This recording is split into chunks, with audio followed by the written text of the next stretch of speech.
আস্তাগফিরুল্লাহ আমল করে দোয়া কবুল হয়েছে। আজকের এই দোয়া কবুলের গল্পটি আস্তাগফিরুল্লাহ আমলের মাধ্যমে দোয়া কবুলের গল্প।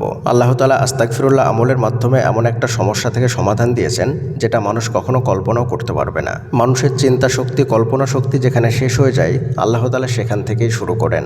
আমরা সাধারণভাবে যেটা চিন্তা করি, যেটা কল্পনা করি যে এটা হতে পারে অথবা এটা হতে পারে না, আল্লাহ তাআলা সেটাও করে দেন। যদি আমরা আল্লাহ তাআলাকে ডাকার মতো করে ডাকতে পারি, আল্লাহ তাআলার প্রতি যথাযথ ভরসা করতে পারি, তাহলে আল্লাহ তাআলা অবশ্যই আমাদের কল্পনার বাইরে থেকে দান করে থাকেন। এই দোয়া কবুলের গল্পটি আমাদের একজন নিয়মিত ভিউয়ার্সের দোয়া কবুলের গল্প, আর তিনি এই দোয়া কবুলের গল্পটি আমাদের সঙ্গে ইমেলের মাধ্যমে শেয়ার করেছেন, আর সেটা আমি খালিদ হাসান আপনাদের সঙ্গে হুবহু পড়ে শোনাবো ইনশাআল্লাহ। আপনিও চাইলে আপনার বাস্তব জীবনে দোয়া কবুলের গল্পটি আমাদের সঙ্গে শেয়ার করতে পারেন, আমাদের চ্যানেলে প্রচার করা হবে। দোয়া কবুলের গল্প পাঠানোর জন্য আমাদের ইমেল আইডি ব্যবহার করবেন। আমাদের ইমেল আইডি হলো khalidhasan6695@gmail.com। এটা আমরা ডেসক্রিপশনেও লিখে দিচ্ছি। তো চলুন আর কথা না বাড়িয়ে দোয়া কবুলের গল্পটি আমরা শুনে আসি। গল্পের শুরুতে তিনি লিখেছেন, আসসালামু আলাইকুম ওয়া রাহমাতুল্লাহি ওয়া বারাকাতুহু।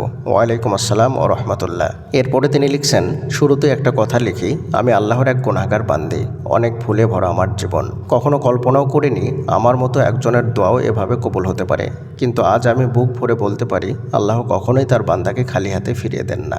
ঘটনাটা ছিল 2023 সালের। হঠাৎ করে আমার আব্বু, একদম সুস্থ মানুষ, ব্রেন স্ট্রোক করলেন। সবকিছু যেন মুহূর্তের মধ্যে অন্ধকার হয়ে গেল। ডাক্তাররা বললেন 72 ঘন্টার আগে কিছুই বলা যাবে না। ব্রেন হেমারেজ, অবস্থা খুবই সংকটজনক। ঢাকায় নেওয়ার কথা উঠেছিল, কিন্তু সেই অবস্থাও ছিল না। সেই মুহূর্তে মনে হচ্ছিল আমি যেন সব হারিয়ে ফেলছি, ভেতরটা একদম ভেঙে গিয়েছিল।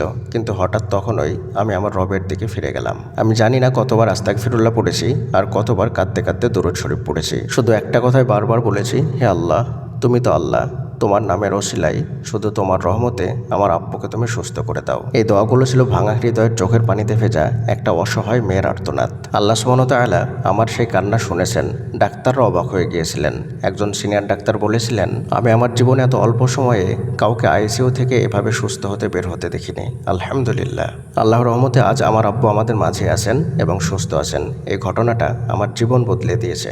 আমাকে শিখিয়েছে দোয়া কখনোই ছোট না, আল্লাহর রহমত সীমাহীন, আর তার কাছে কান্না কখনো বৃথা যায় না। তাই আজ আপনাদের বলি, যত কষ্টই আসুক, যত বড় বিপদই হোক, কখনোই আল্লাহর কাছে চাওয়া বন্ধ করবেন না, কারণ তিনি শোনেন, তিনি দেখেন, আর তিনি কবুল করেন।